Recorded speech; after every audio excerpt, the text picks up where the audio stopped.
Welcome back to the channel again, guys. In this video, working on this Hyundai i30. It's a 1 litre petrol 2017.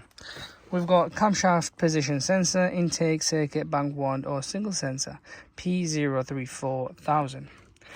This is a very tricky situation, guys. This is, how do I put it? It could be the sensor, which it is in this case. Luckily, it's sweet and sound. Engine runs fine, smooth. I'm going to show you exactly where the sensor is. So you've got the sensor here. That's where it is. And that's what's triggering this whole engine management light. In your case, so the symptoms are very simple. So in your case, it could be taking a long time for it to crank.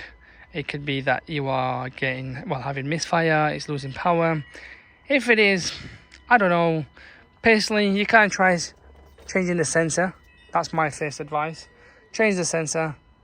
Hopefully this will eliminate it. But if you do change it, make sure you get original OEM sensor, guys.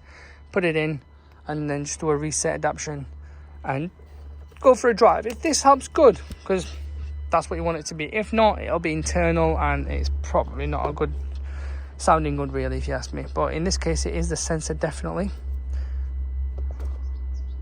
And if we hit this, so no more fault codes. And the reality is, engine management light on the dash should go. It should run smooth as well, guys.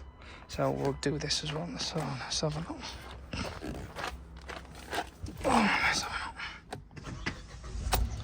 So it turns on straight away.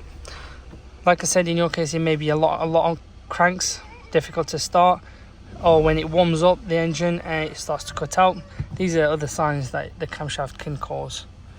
But if we turn it on and off a few times as well, guys. So nothing really comes back. Sweet as well.